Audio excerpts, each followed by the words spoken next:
All right, here with Kent McBride, coach of the Wyoming East Warriors. Kent, that first half, there have been some times where the three's not been clicking for you, but tonight, 8 of 15 from three.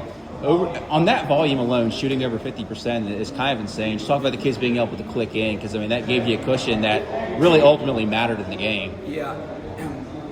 We have talked all week, we've kind of shifted our focus towards what we want to be in March, and we had a discussion about some things we need to do offensively, and we went back and looked at old tape of state tournament runs of years past on what you have to do to win up there, and we've stressed that, and I thought they did a wonderful job in the first half of taking what we talked about and applying it, and it showed up in the shooting percentage.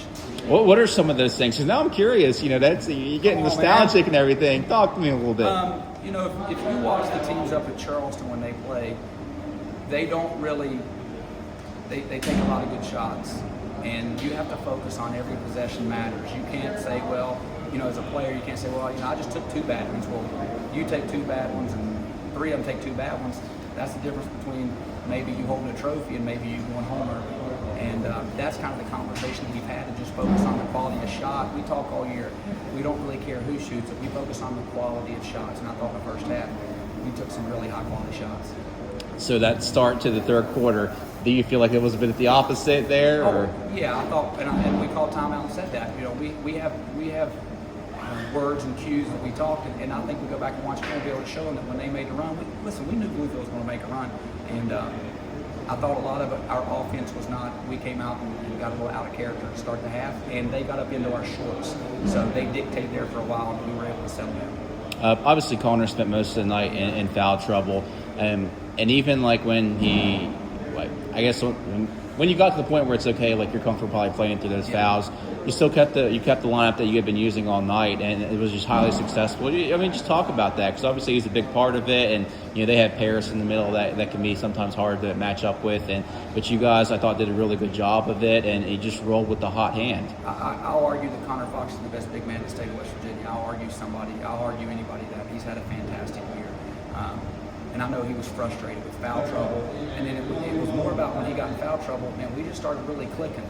And for whatever reason, as a coach, you got to make some decisions like that sometimes. We're all about winning the game. At that point, we made a decision to go back to the lineup that had been clicking. And a lot of it was because they were applying so much pressure to us that we filled the floor with ball handlers. And it says a lot about our basketball team that we can win in multiple ways. And that was the conversation in the game. We can win in multiple ways, and it's a blessing for me. We talked about it a little bit after the last game, but Brock just continuing that upward trend offensively. I think he had 26 tonight. He was firing on all cylinders. Let me see if I can get the shooting percentage. 10 of 19 from the field, 6 of 11 from inside, 55%.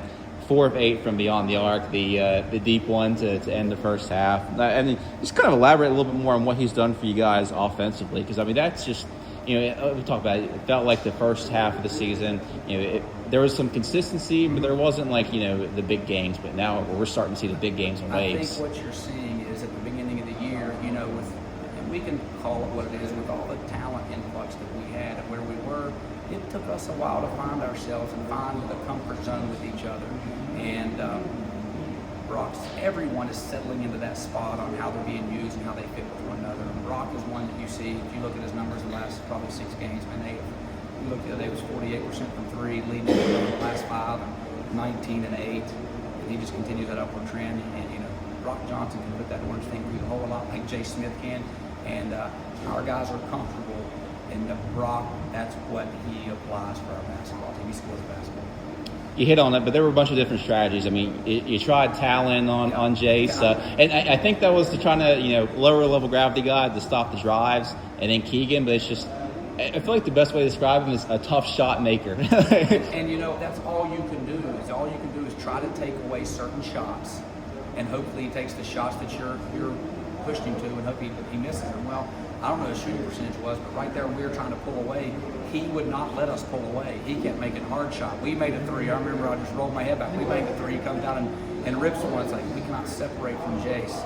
He's a fantastic scorer. I would argue he's one of the best scorers in the state. I mean, I don't think it's an argument. He is one of the best scorers in the state.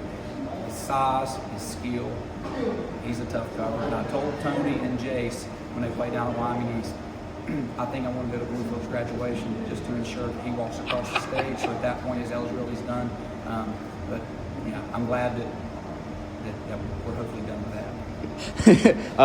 Just to give you the numbers, 52% from the field overall, 57% from 3, 4-7, and 7-14 from inside the arc. He was. How many in with?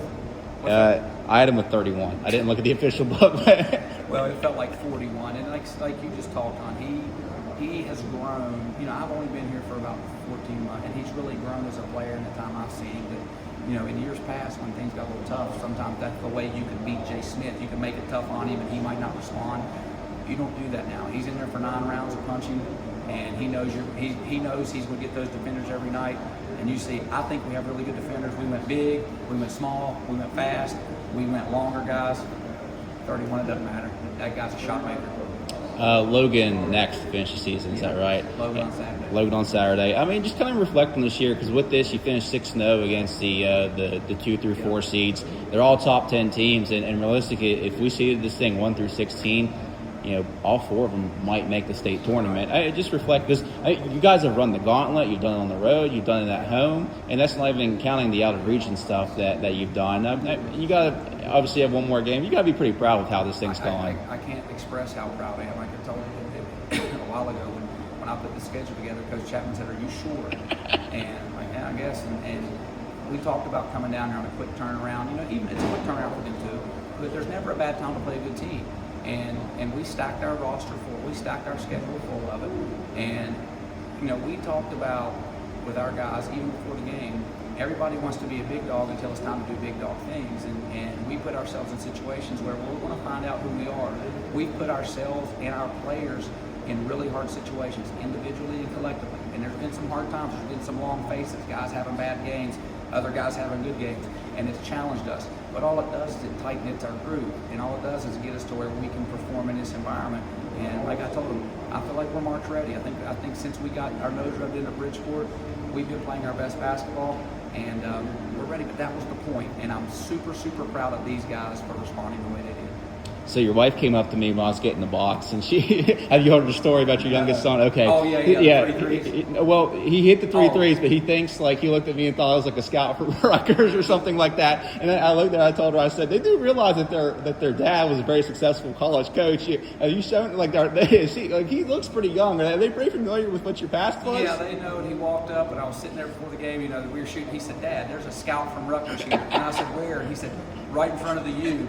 Well, it was you standing in front of the U on Bluefield, and I said, well, at least he's got the colors right. If he'd come back and tell me in the Big Ten, I'd be really proud. But, you know, you having those guys, having my son Bryce and Cam on the bench, and you all been fortunate enough to take some pictures of them and celebrate the team, they looked up to the players.